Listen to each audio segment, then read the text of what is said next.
እንግዲህ ሌላው ከባትሪ ባላንሲንግ ጋር የሚገናኝ ነገር ነው። ባትሪ ባላንሲንግ ስንል እንግዲህ አንዳንድ ተሽከርካሪዎች ኦንቦርድ ስማርት ባላንሰር ያላቸው አሉ። ለምሳሌ ID4 ብንመለከት ተሽከርካሪያቸው በራሳቸው ፓሲቭ የሚባለው የባላንሲንግ አይነት ይጠቀማል። ፓሲቭ ማለት ሎድ ሬጂስተርን በመጠቀም ለምሳሌ በባትሪ ሴሎች መካከል ያለው አንዳንድ ሴሎች ለምሳሌ ከፍ ያለ የባትሪ ይዘት ይኖራቸዋል። አንዳንድ ሴሎች ደግሞ ወርደው አነስተኛ በሚሆኑበት ጊዜ ምንድነው ቻርጅ በምናደርግበት ጊዜ ቀድሞ የሚሞሉት ከፍ ያሉት ይሆናሉ። ዲስቻርጅ ደግሞ መኪናውን በምንጠቀምበት ጊዜ ደግሞ ዲስቻርጅ የሚያደርግበት ሰዓት ደግሞ ጎሎ ያሉት ቀድሞ ይጎላሉ። ስለዚህ በዛ ምክንያት የባትሪያችን ኤፊሺንሲ ወይም ሬንጅ ይቀንሳል ማለት ነው። ለምሳሌ 400 ቶታል ቮልቴጅ መኖር ሲገባው 200 ቮልት ላይ ሊሆን ይችላል። ለምን ቀድሞ ከፍ ያሉት የባትሪ ሴል ቮልቴጅ ቀድሞ ከፍ ያሉት ቀድሞ ሲሞሉ ዝቅ ያሉት ባሉበት ይቆዩና ቶታል ቮልቴጃችንን ዳሽቦርድ ላይ ስቴት ኦፍ ቻርጅ ሲያነብልን ከ400 ቮልት በጣም ያነሰ ይሆናል ማለት ነው። በዚህ ጊዜ እንግዲህ ምንድነው 300 ኪሎ ሜትር ሊሄድ የነበረ ተሽከርካሪ ሬንጁ ይቀንሳል። 200 150 ሊሆን ይችላል ማለት ነው። በዚህ ጊዜ የባትሪ ኤፊሺንሲያችን ቀነሰ እንላለን። ይህንን ለመከላከል እንግዲህ ፓሲቭ ባላንስ ያልኳቸው ወደ ID4 ላያቸው ላይ ባለው ሎድ ሬዚስተር ምንድነው እነዚህ ከፍ ያሉትን ይመጣቸዋል፣ ይጠቀማቸዋል ማለት ነው። ከፍ ያለውን እየተጠቀመ የጎደለውን ከሞላው ጋር እኩል በማድረግ ወደሚፈለገው እኩል መጠን እንዲመጣ ያደርጋል ማለት ነው። ስለዚህ ይቀጥል ምንድነው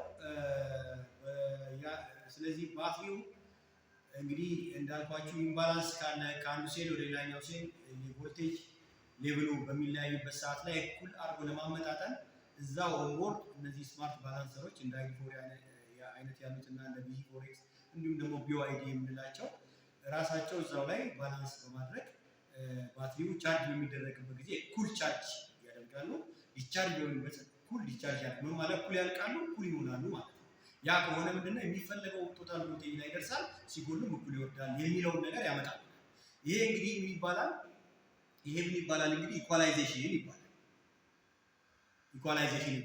እንግዲህ ስማርት ባላንሰር ለምንላቸው እነዚህ ፓሲቭ እና አክቲቭ የሚሰሩት ስራ ምንድነው? ኢኳላይዝ ማድረግ ነው። ፓሲቭ አክቲቭ የምንለው ምንድነው? ሁለት አጀሰንት ቦታ ላይ ያሉ ጎን ለጎን ያሉ ሴሎች አንዱ ከፍ ብሎ አንዱ ዝቅ በሚልበት ሰዓት ላይ ባትሪ ማኔጅመንት ሲስተም ሞስፌት ስዊቾችን በመጠቀም ከፍ ካለው ላይ ዲስቻርጅ ያደርግና ለጎደለው ምን ያደርጋል? ሪቻርጅ ያደርገዋል። ስለዚህ ለምሳሌ ከፍ ያለው 3.8 ሆኖ የጎደለው 3.4 ቢሆን እኩል ለማድረግ አቨሬጅ ሁለቱም እኩል 3.36 ይመጣሉ ማለት ነው። ከ3.8ቱ ሁለት ቀንሶ 3.4 ለሁለት ሄዶ ዲስቻርጅ ያደርግለታል። ያኔ እኩል ይሆናል። ጎን ለጎን ላሉ ሴሎች አክቲቭ ይሆናል ማለት። ግን ብዙ ጊዜ ምንድነው ኢኮኖሚካሊ የሚሆነውና ጥሩ የሚሆነው ምንድነው ፓሲቭ ታይፕ ነው። ምክንያቱም ሁሉንም ሴሎች በአንድ ጊዜ ሎድ ሬጂስተርን በመጠቀም ባትሪ ማኔጅመንት ሲስተሙ የእያንዳንዱ ሴል ቮልቴጅ ሲግናል ስለሚያውቅ የትኛው ቮልቴጅ ሌቭል የጎደለ ነው፣ የትኛው ሴል የሞላ ነው፣ ከፍ ያለ ነው የሚለውን ስለሚያውቅ እነዛን ሴሎች በሬጂስተር አማካኝነት ዲስቻርጅ እያደረገ ኢኳላይዝ ያደርጋል። እዚህ ጋር ዲስአድቫንቴጁ ምንድነው ግን ሙቀት ሪሊዝ ያደርጋል። ሬጂስተሩ ያንን ሎድ በሚጠቀምበት ሰዓት ላይ ሙቀት ሪሊዝ ስለሚያደርግ እንደነዚህ አይነት ባትሪዎች ምንድነው ኤር ኮንዲሽኒንጋቸው በፍጥነት መስራት አለበት። የሚፈጠረው ሙቀት ከውስጥ ቶሎ ማውጣት አለባቸው። አክቲቭ ታይፑ ግን ሙቀት አይፈጥርም። ካፓሲተር ነው። ፍላይንግ ካፓሲተር የምንላቸው አጀሰንት ለሆኑ ሴሎች ጎን ለጎን ላሉ ነው የሚሰራው። ከፍ ካለው ላይ ወስዶ ለጎደለው ይሰጣል። ሁለቱን እኩል የማድረግ ስራ ነው የሚሰራው። በዚህ ኬዝ ምንድነው አክቲቭ ኬዝ ላይ ግን ምንድነው ሙቀት የመፍጠር ሁኔታ አይኖርም። ግን ኢፊሸንሲ ግን እንደ አክቲቭ አይኖርም። ይሄ ኢኳላይዜሽን ነው። ፓሲቭ እና ኢኳላይዜሽን። እዚህ ግን ከውጪ የምንጠቀመው የባትሪ ባላንሲንግ አይነት እንዳለ ባትሪውን አውርደን ባትሪው በየ6 ወር የሚሆን በየተወሰነ ወቅት ባትሪ ወርዶ ያው ባላንስ መደረግ አለበት። ማንኛውም አሁን የምናያቸው ማርኬት ላይ የምናያቸው ኤሌክትሪክ ተሽከርካሪ ላይ የምናያቸው ባትሪዎች ወርደው ባላንስ ይደረጋሉ። በምን ሰዓት ነው የሚደረጉት ካለ ሬንጅ ይቀንስልናል። የባትሪ ስቴት ኦፍ ቻርጃችን በፉል ቻርጅ ሆኖ የሚፈለገውን ያህል አይሰጥም። በዛን ሰዓት ላይ ምንድነው ወርዶ ባትሪው ኢኳላይዝ ይደረጋል። ቻርጅ እየተደረገ ነው። እዚህ ከውጪ እኛ ባላንስ የምናደርግበት ማሽን ምንድነው ስራው? ኢኳላይዝም ያደርጋል። ፕላስ ደግሞ እንደገና ደግሞ የጎደሉትን ለምሳሌ ከፍ ያደርጋቸዋል ወደሚፈለገበት መጠን ድረስ እንዲመጣ ያደርጋል ፉሊ ቻርጅ እስኪሆን። ስለዚህ ፉሊ ቻርጅም እንዲሆን ያደርጋል። እንደገና ደግሞ ኢኳላይዝም ያደርጋል። ሁለቱንም ነው። ኢኳላይዝም ያደርጋል፣ ቻርጅም ያደርጋል። ስለዚህ ከውጪ ያለው ከፓሲቭ እና ከአክቲቭ ኮንሴፕት ጋር የሚገናኝበት አንደኛው መንገድ ምንድነው? ኢኳላይዝ በማድረግ ብቻ ይሆናል። ሌላው እንግዲህ ባትሪ ማኔጅመንት ሲስተም ላይ እንግዲህ ባለፈው በተወሰነ መልኩ በቪዲዮ ላይ ለመጥቀስ እንደሞከርኩት ባትሪ ማኔጅመንት ሲስተም በዋነኛነት ሶስት ነገሮችን ኮንትሮል ያደርጋል። አንደኛው ቮልቴጅ ነው። ይሄ ቮልቴጅ የእያንዳንዱ ሴል ቮልቴጅ ሴንስ ያደርጋል። ይሄ የሚጠቅመው ምንድነው? የትኛው ሴል ጤነኛ ነው፣ የትኛው ሴል ጤነኛ አይደለም፣ የትኛው ሴል ቀድሞ ሞልቷል፣ የትኛው ሴል ጎሏል የሚለው ፕላስ ሁለተኛ ነገር ደግሞ የእነዚህን ሴሎች በሙሉ ደምሮ ለዋና ኮምፒውተር ሲግናል ይሰጥልናል። ዋና ኮምፒውተር ደግሞ ዳሽቦርዳችን ላይ ስቴት ኦፍ ቻርጁ ለኛ ይነግረናል ማለት ነው። ይሄን ያህል ቮልቴጅ ቶታል ቮልቴጅ አለ ብሎ ይነግረናል ማለት ነው።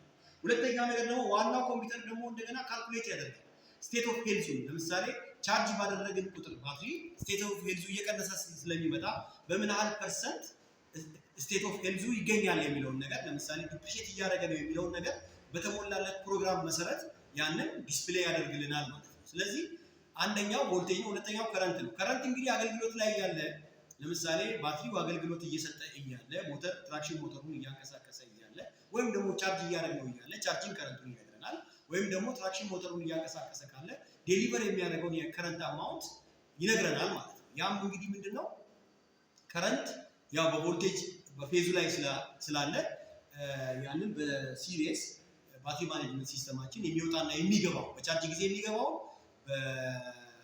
ዲስቻርጅ ሲያደርግ ደግሞ ወደ ትራክሽን ሞተር ሲሄድ ደግሞ የሚወጣው ያንን ዋና ኮምፒውተር በመስጠት ዋና ኮምፒውተር ደግሞ ዳሽቦርዳችን ላይ ለኛ መረጃውን ይሰጠናል ማለት ነው።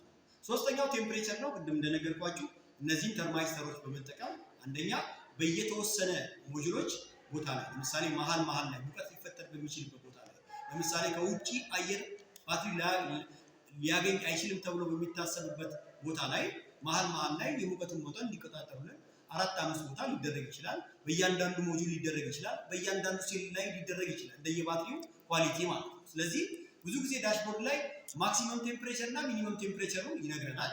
ወይም ደግሞ በተወሰነ መልኩ የየሞጁሎቹ ሊነግረን ይችላል። ይህንን በቀጣይ ቪዲዮዎች በተሽከርካሪዎቻችን ላይ ማክሲመም ሚኒመም የሚያሳዩትን ወይም ደግሞ የየሞጁሉን የሚያሳዩትን ስቴት ኦፍ ቻርጅ ቴምፕሬቸርን ለማሳየት እንሞክራለን ማለት ነው።